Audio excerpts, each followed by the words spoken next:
महाराज की जय हो, यहाँ के राज दरबार की जय हो, यहाँ के पशु प्राणी मतलब छेरी बकरी की जय हो। कहाँ से बोलो ले बचवा, लगा था तोरा कुल हो का।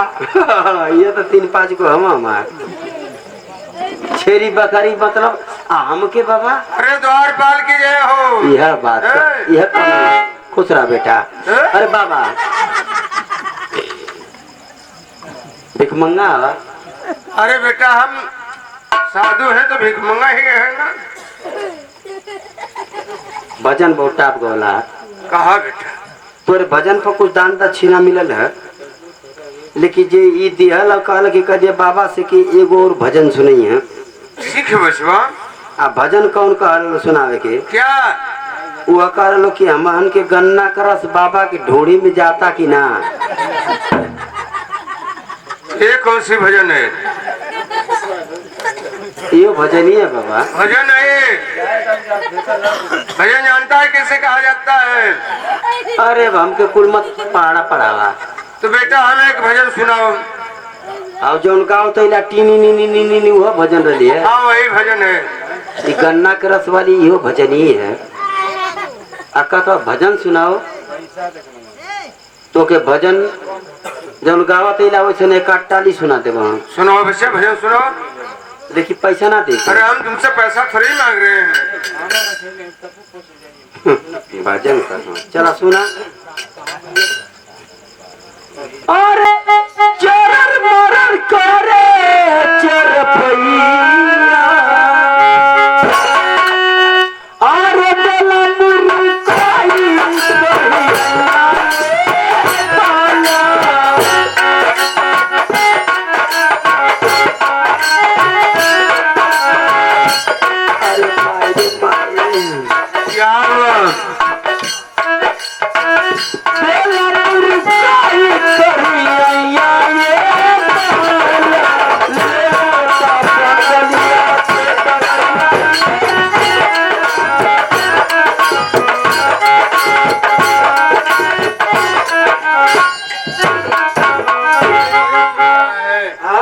भजन सुना रहा है।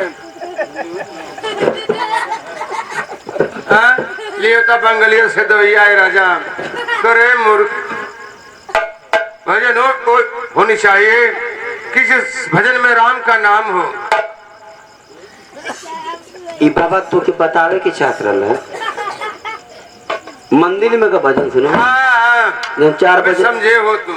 4 बजे भोरम जन बजे। हाँ वही तो के पहले ने बताओ। ये तो हम ठीका बगल नहीं है वहाँ क्यों जान वो जने भजन कुल होले वही होती है। 4 बजे भोरवा में जन मंदिरवा पर बजेले वो भजन सुनबा। हाँ बेटा हाँ। तो के पहले बताओ चाहिए। चला वो भजन के सुना। 1 नवंबर का भजन है। अरे 1 नंबर नहीं 1 नंबर होता है। 1 नंबर का। हाँ आए भजन की याद करिए। हाँ सुनाओ।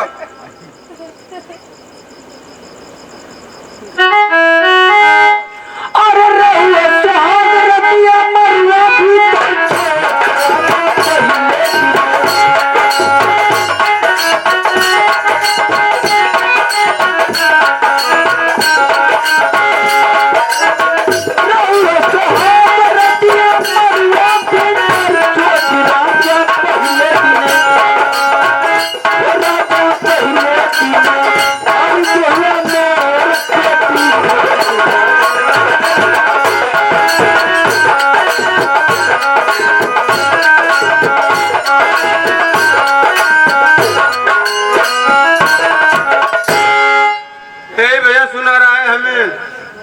ये भजन के पहले याद करा।